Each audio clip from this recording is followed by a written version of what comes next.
come back to face his trial. Okay. Or he would come back for the purposes of investigation. Okay. So we have basically, majorly two, there are three, but I say basically two. They have bail, administrative bail, or what people call police bail. Then there is court bail, and then there is bail pending appeal. Okay. But that is rarely used. So I would like to say that there are two major forms of bail that Nigerians should know about. Bail, administrative bail, that is bail at the police bail. or any agency that has arrested you. They have the powers to grant you bail. And then there is court bail. Okay. Again, you asked if bail is free. In Nigeria, we do not do money bail. So bail is free. So are you saying that the reports or claims of, officers demanding for some stipends before you get released is not true? I'm sure when you get to the police station, one of the first few things you see there is bail is free. And then the next one says the police is your friend. Is the police really your friend? Some persons have argued that money you're giving to them is a friendly money. And I'm saying this because no law mandates you to pay for bail. So, for instance, even when the court grants you bail and you hear them say, there has been granted bail of 300 million, that is wrong reportage. He has been granted bail in the sum of. Okay. So what that means is that the person who has stood in as surety has either deposited or agreed to deposit that amount of money. In the event that we don't find this person, that money goes to the government. Okay. You are not paying that money. Okay. So because I hear people say, they've given him 500 million bail. No, you are not paying that sum. And you can be granted bail with or without a surety. Okay. You can be granted bail on personal recognizance, knowing that we know you. But isn't that dependent on the crime that one has committed? Of course. Bail, so for bailable offenses, not all offenses are bailable. Okay. For capital offenses, for instance, they are not bailable. And what we mean by capital, there are offenses that, the punishment is capital punishment. That's it. Right. Okay. All right. Now, you said something about jumping bail. What exactly does that mean? If you've been released on bail and you don't come for the investigation or you don't show up in court, that means you've jumped bail. Now, does that attract extra, punitive measure or fine? Your bail can be revoked. So now here's the thing. Arrest happens because there is reasonable suspicion. Now, when you've been arrested, somebody comes and says, and that's generally the shorty. The shorty comes and says, look, I know this person. Give him to me. I will return him when you need it. When you need him, right? Or her. And then the matter is adjourned to like 10 days or 15 days or 14 days. Or even the police says, okay, come tomorrow. And the person doesn't show up. It means that because you are on bail doesn't mean you are a free man. It's only saying you are to report to us, but your physical liberty is not restrained.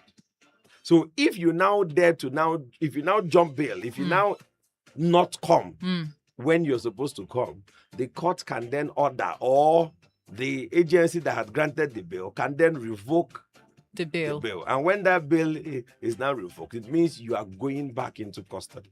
You are going back into detention. And so when the person goes back into detention, the chances of the person getting bail is really slim. Because you have proved that bail should not be granted. Here is the thing. Most times people think that people are only arrested, people can be arrested and detained even for their own good. Their own good? Yes. Now, here's the thing. Take, for instance, you go to Wuse Market. And unfortunately, they now started shouting, thief, thief, thief, thief, thief. And, the next thing people will do is jungle justice, mob action. Right. They put tire on your neck and all of that. A policeman coming into the scene arrests you. What he has done that time is to preserve you. So arrest can also be to preserve the accused person. Arrest can also be to save the society.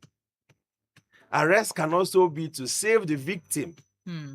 Right? So detention can be used for so many reasons. What we argue for most of the time is prolonged detention.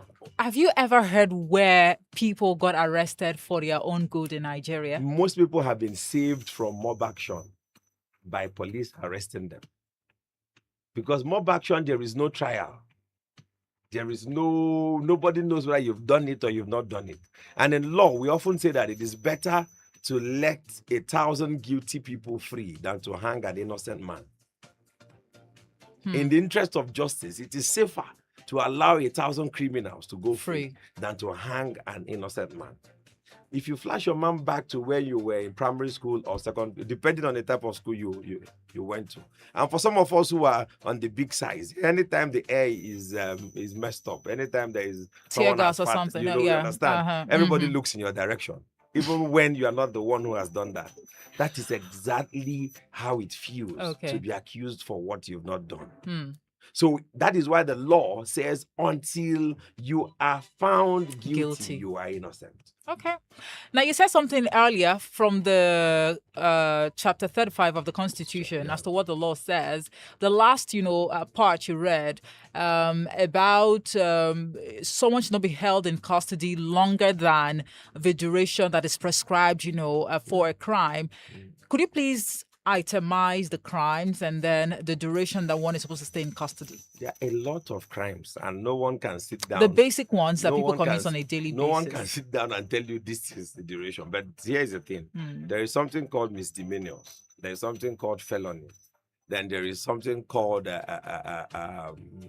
treason. Treason falls within the capital crimes, but misdemeanors are offenses that you get months or weeks or days, right? Then felonies are the ones they are higher than 3 years. You get 3 years sentence, right? Then treasonable felonies. Felonies, mostly crimes against the state, like treason, right? For instance, right? Then those ones attract higher penalties. But each law that establishes a crime provides for the penalty. Probably next week when we discuss arrest and the issues around arrest, because next week we are looking towards discussing arrest. What are the safeguards even when you are arrested as a citizen? What should you do and all of that? Maybe we then begin to look at the some of the specific offenses and what their punishments are. Okay, so you are saying now that there is no cause for alarm when there is some sort of mob action going on and you find yourself in that space at that particular point in time. Even in that situation, it's better to go with the police than to, because it's between the devil and the deep blue sea here. But at the end of the day, when this, when they get to the station, there have been claims actually of these officers, malhandling these people, assuming that they all are.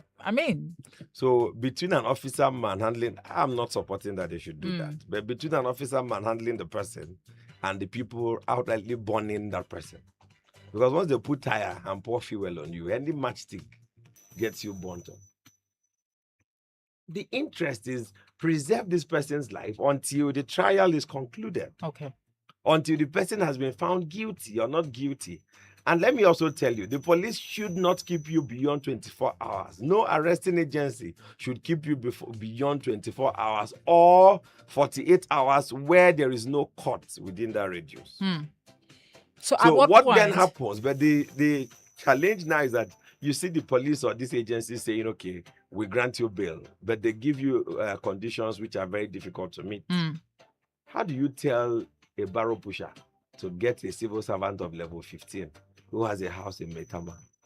In fact, if you look at the salary scale of Nigeria, any level 15 officer who has a house in Maitama of today, knowing how much the house costs, we need to invite either ICPC or EFCC to go and check. No, it could be generational wealth. Well, that's what, and no average civil servant. And then if a barrow pusher knows a civil servant who will come to take him on bail, why is he pushing barrow? That's the question. So what we are saying now to the police, to DSS, to all the arresting and agencies that has the powers to arrest and detain is, look, when you're granting bail, follow the procedure. Grant an actual bail because bail is, and it should be free. Bail is free, right? Sometime last year, a police PPRO in Lagos, if I'm not mistaken, he issued a statement in this regard that any officer, in fact, any police station, any police officer that is asking you to pay money before you're granted bail, report such an officer? I think there was a toll-free line they issued at the time, and I had to like confirm that from the FCT, PPR, that's the DSP Josephine Ade, and she also corroborated that, report. Like, yes, you're not supposed to pay a dime before you get bailed. But we know there are bad eggs everywhere, Dr. That's Kenechukwu. the point. So we need to pick out those bad eggs. And it's bad people try because the good ones don't say anything. Is that the case? Yes. Or the bad ones have overwhelmed the good ones?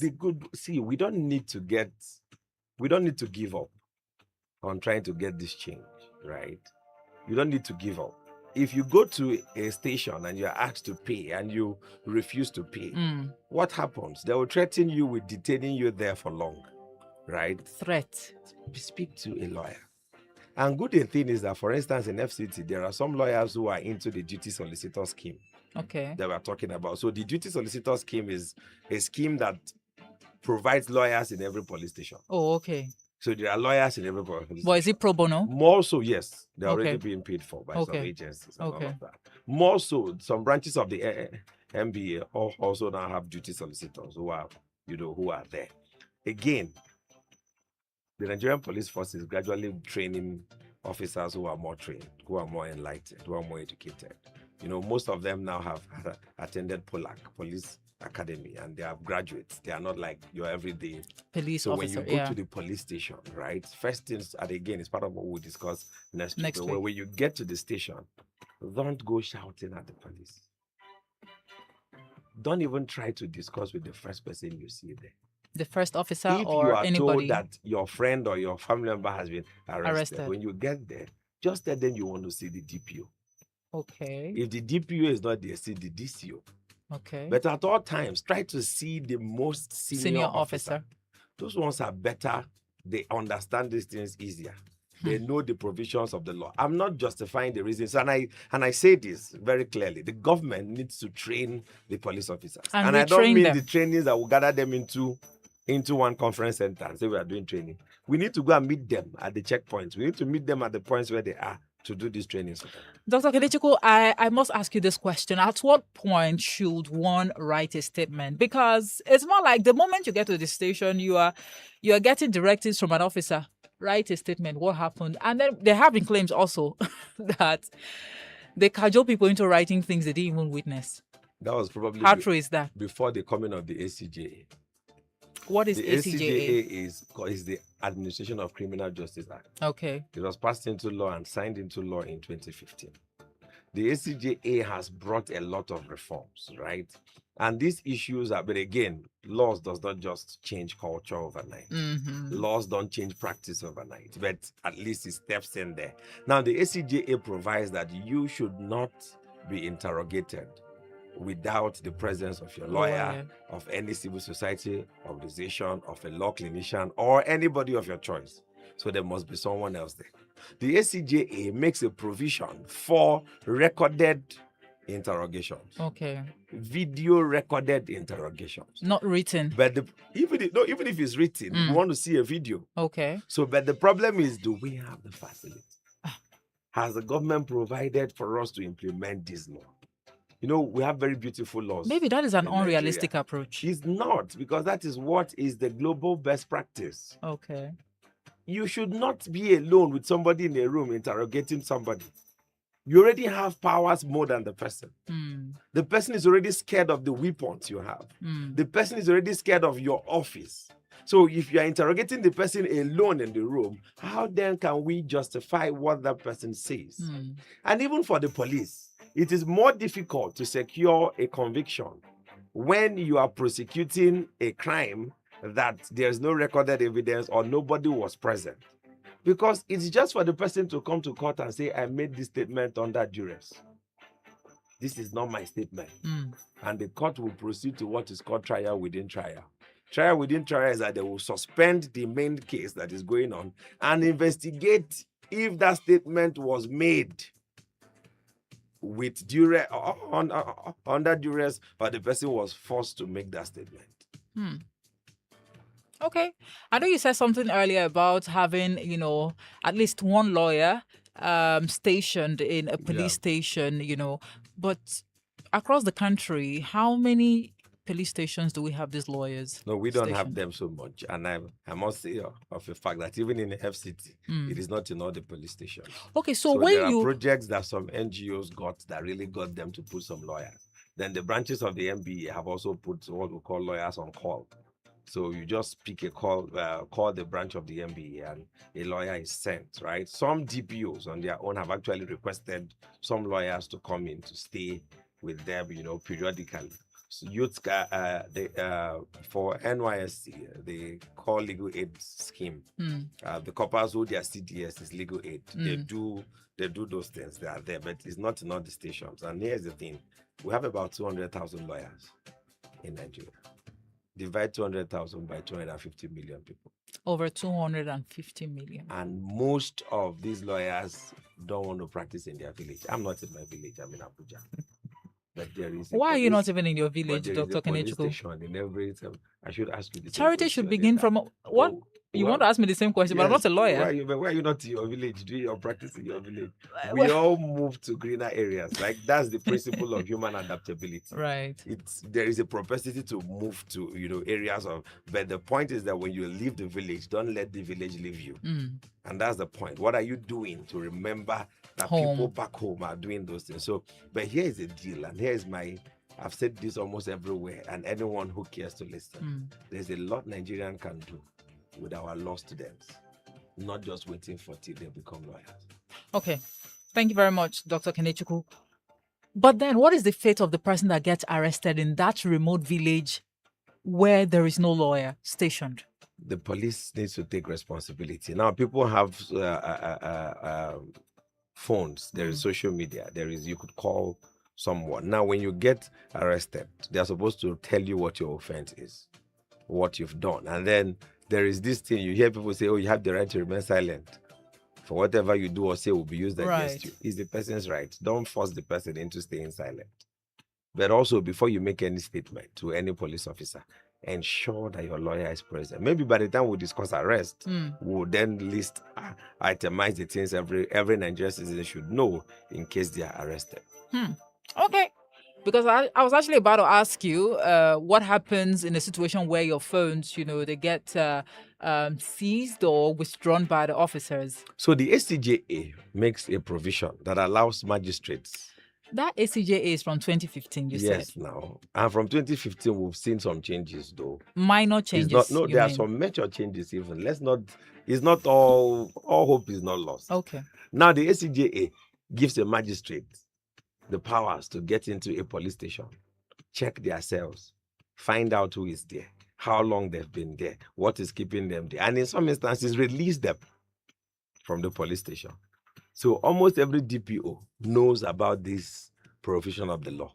So it's now for our government to try to see that magistrates are empowered to do this. In the FCT, they've been doing that, thanks to the chief judge of the FCT, who is also the chairman of the Administration of Criminal Justice Monitoring Committee, which is a committee set up to monitor the implementations of ACJA. And this committee is in all the states. All the states have what they call the Administration of Criminal Justice Monitoring Committee, or its equivalent in their laws, because the ACJA is an administrative law. So every state has their own Administration of Criminal Justice laws, ACJLs, which now provides for the committees that are also responsible for overseeing this. So we need to empower them. Okay. The police they know that there are people who are overseeing them now. So the difference is there's actually an improvement. I must say, yes. But we are begging Nigerians to stay out of trouble. If you get into trouble with any law enforcement, please try to speak to a superior officer. Try to find out what your offense is. Don't shout for police officers. It's not wisdom to fight with a man who has a gun loaded with barrels. I was about to bring in a Bible analogy that the kingdom of God suffereth violence, and it's only the violent, that would take it by force. When the both of you are violent. Oh, so when an officer is shouting at you, trying to, in fact, I get the point. That is a conversation for another that we have day. Unruly officers, which we also need to deal with, right? But there is a way to disarm even the most of. So when someone is shouting, and you're just keeping quiet, at some point they will stop. Psychologically. right? But what we are saying is, in as much as we are also trying to talk to the police officers to do what is right and be civil with people. I mean, police work is civilian. You understand? It's because of our circumstances that they even carry weapons. Initially, if you look at the history of police in Nigeria, it's batons. I mean, that's why in the West they call them olokpa. It's batons that they are supposed to, which is for civil, to maintain civil peace. So at what point did that change? So because of insecurities, the same way at some point we gave civil defense weapons, road safety is now asking for weapons. So it's because of situations and circumstances. But for every Nigerian who is listening to us, the goal is, if you get into trouble with a police officer, try to be, or from your own end, try to be civil. And if you can, get the name of the police officer. If you can. Name. Yes, if when you can. Some of them don't wear uniforms. Their badges. So but get their names if you can. If you can't, get a picture. I mean, you've seen what happens to those officers that were caught on picture doing some. Yeah. So the IG and the police has actually shown that they want to return sanity, but we have to help them. And the truth about this whole thing is a cultural problem. These police officers are Nigerians. They are picked from amongst us. So as a people, we need to learn how to be civil and how to be understanding with each other. Okay. So another question I'd like to ask you, especially with regards to, bail and constitutional safeguards, a situation whereby a murder case, like let's say there's a murder, scene, and almost everyone present or the witnesses or eyewitnesses are saying that this person did this. But like you said, the person has to be proven guilty first, right? Before the person can, be either sentenced or punished appropriately. You take this person into custody, and then because you can get access to a lawyer, or someone comes to bail you out of the station, and of course a surety, right?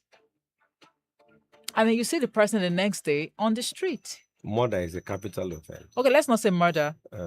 A criminal case. Like what? Stealing? Yes, stealing, petty crimes. The person is bailed. But a crime is a crime. What do you mean petty crime? No, we have classifications. Okay. Really, because you can't compare someone who has killed and all that to someone who probably stole a wristwatch. So here's the point. Okay. 7 out of 10 persons in our Nigerian correctional system today have neither been found guilty or innocent. There are persons who are awaiting trial. 7 out of 10. And in most instances, these people are the poor and the vulnerable. People why is it like that? Because they can't afford to get a barrister. They can't afford to bribe their way. Even the lawyers are making it more difficult. How?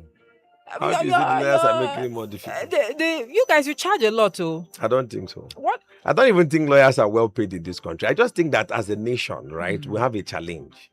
And that challenge is, just like the simple law of economics, demand and supply. Like I said, we have 200,000 lawyers. Divide it. Over 1,500 people are looking out to one lawyer. That's a high demand, right? But because of the poverty rate, we are multidimensionally poor as a country. There is multidimensional poverty.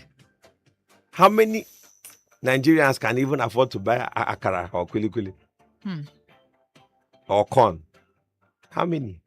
So we now begin to look at it in that light, that if people are not even granted bail, imagine how many people we have in our prison system, we have in our facilities, and some people who even get lost, get lost in the system. Before now, so now the correction system has what they call the national SIMS, the Corrections Information Management System. That is how they are able to even know this is the number of people in prison. Before that, we didn't have that database.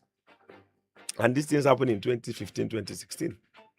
So there's an improvement. It's not going to be all rosy at once. Should petty crimes be, dragged, for so long in such a way that you hold the person in detention, even if you grant the person bail, and then because you are taking the case to court? Some of us have been pushing that we should decriminalize petty offenses. In fact, we should give them punishment, and that's where we are going to now as a country. depenalize it. Don't send people who have committed petty crimes to the prison. If someone has stolen, instead of sending him to prison, send him to go and sweep the chief's palace. So we call that non-custodial measures, non-custodial alternatives. And our laws, the ACJA and other laws, have now provided for that. Instead of sending people for minor offenses to the prison, because they don't get better when they come out of prison. Sometimes they even become worse than they went in. So instead of doing that, send them to do community service. Send them to do, and that is why the prison service, when they were reformed to now, when they were baptized, they changed their name from Nigerian Prison Service to Nigeria Correctional Service. Yeah. They now have custodial and non-custodial officers. There's a unit known as the non-custodial. Those in charge of the non-custodial are the ones who make sure, and good thing, so many states, some judges have started using this non-custodial. But we still need to retrain our judges on the effective use of non-custodial measures. Okay. There's also what we call diversionary measures, which is slightly different from non-custodial. Okay. Instead of putting this, let's divert. The use of plea bargain should also be used. You've committed this offense, you've agreed to this offense, drop this amount of money and go. So you pay for it. Okay. If you cannot pay for it, you then go to jail. So when you pay for that, where does the money go to? It's government. But there's also something called victim compensation by the ACJA. And before the ACJA, nobody thought about what happened to the victim of a crime. Once you reported a crime, it becomes a state affair, and your hands are off it. But the ACJA now tries to provide for victim compensation. So is it possible that the monies that some of these officers have been collecting is somewhat, it's probably a compensation? It's not, because it doesn't get to the victims. How many victims get those money? So justice must be seen to be done to the state or the society. Justice must seen to be done to the victim, and justice must also be seen to be done to the accused. Okay. Because justice is a tripartite way. Time is not our friend, Dr. Kennedy. I'm really interested, in this conversation. But again, next week is certainly going to be another time to talk about this. But on a final note, what's one thing you wish every Nigerian knew about bail before, they ever found themselves or a loved one in a police station? Bail is free. Bail is free. And now the ACJA provides that both a man and a woman can stand as a surety. That was not happening before. Again, you cannot be arrested for the crimes of another. Okay. Arrest by proxy is no longer allowed in Nigeria. We're making progress. We'll get there one day at a time. Thank you very much. One day at a time, he says. Dr. Kenechukwu Agu, also known as Naija law teacher. Together, we've been discussing bail and constitutional safeguards. Please take advantage of, this conversation. I'm not praying for you to get arrested or your loved one to get arrested, but just in case you find yourself in that situation and an officer is trying to compel you to pay some amount of money just so you can, get bailed, tell that officer that no, bail is free. As a matter of fact, request to speak with a lawyer. Yeah.